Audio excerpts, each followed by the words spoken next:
ఉండాలి. ఇది నేను చెప్పేది నాకు సిల్లీగా ఉండొచ్చు, కానీ దీని యొక్క ఇంపాక్ట్ అనేది చాలా దూరంగా ఉండదమ్మా. రెండవది మొబైల్ ఫోన్స్. ఈ మధ్య సైబర్ ఫ్రాడ్స్ అని అంటున్నాం కదా, ఇట్లా మన ఆయన ఫోన్లో 1000 రూపాయలు పోయినాయి, 2000 పోయినాయి.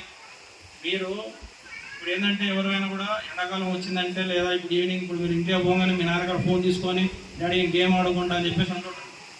జస్ట్ మీకు గేమ్ ఆడుకోవడం వరకే తెలుసులే, కానీ ప్లే స్టోర్ నుంచి ఆ గేమ్ ఇన్స్టాల్ చేసేటప్పుడు అది ఏ యాప్స్కి లింక్ అయి ఉండదో మీకు తెలియదు. జస్ట్ మీకు ఇన్స్టాల్ చేస్తుంటారు, ఆడుతూ ఉంటారు అనమాట. తెలియకుండానే ఏదో ఒక ఒకే అని ఒక ఆప్షన్ వస్తుంటే దాన్ని నొక్కుతారు, దానివల్ల తెలియకుండా డబ్బులు పోతాయి అన్నమాట. సో తెలియని యాప్స్ని మీరు అసలు ఫోన్సే వాడకూడదు. ఫోన్స్ వాడినా కూడా ఒక మంచి పనికి వాడాలి, అంతేగాని గేమ్స్ ఆన్లైన్ గేమ్స్కి అలవాటు పడొద్దామా.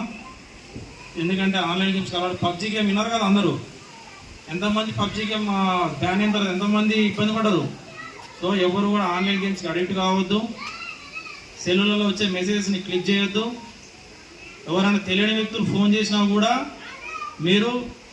మీకు తెలియదు, అవతల వ్యక్తి ఎవరో మీకు తెలియనప్పుడు వాడితో ఎక్కువసేపు మీరు మాట్లాడకూడదు. ఇంకా ముందే కట్ చేసి పడేయాల. అర్థమైందా? ఇంకేం రాసాము నేను?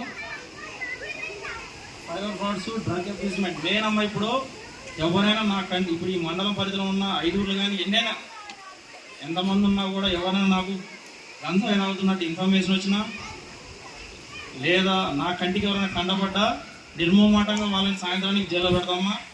రెండవది ఇంకొక ముఖ్యమైన విషయం ఏంటంటే, మీకు చెప్పకూడదు కానీ మీ ఇళ్ళల్లో కానీ ఇంటి పక్కన కానీ ఊళ్ళల్లో ఎక్కడ ఎవరో ఏదో అంటుంటారు కదా, ఈ మండలంలో కాదు, ఈ నియోజకవర్గంలో, మునుగోడు నియోజకవర్గంలో బెల్ట్ షాప్స్కి తావులేదమ్మా.